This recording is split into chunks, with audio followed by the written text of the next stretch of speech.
we have these biases, right? We have these matrices that we're stuck within, right? These systems that we're stuck within that speak from a point of asymmetry. Okay, so think of this idea of consciousness.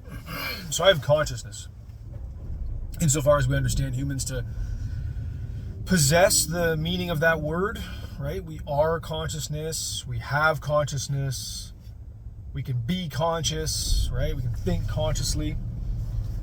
So if we reduce it down just for conversational purposes here, we can look at consciousness as a sense of awareness, right? So you can be conscious of certain things, and then you can just be conscious generally in the sense that you have this kind of diffuse awareness of things. Or again, we can be specific about what we're referring to.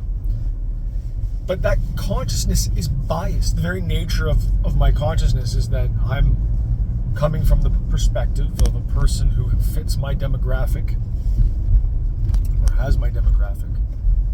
I want to get over here, kids. And it's inescapable. I can't just change the thing. But I'm an English person, so my consciousness is ultimately informed by, enabled by, and made possible forthwith by my language ability, which is ultimately English. And I can't get away from that. I'm also a man, right? I have male body, a male body. I have the history that I have as a person, the year I was born in, everything that is not necessarily unique to me, but everything that is one way and not the other, all of that informs this idea of my consciousness.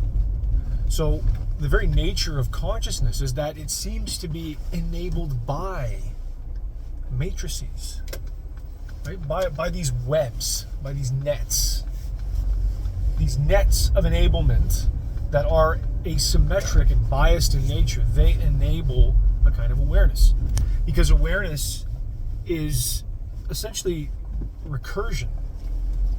There's a recursiveness of a point of reference, right? So take something simple like my vision right now.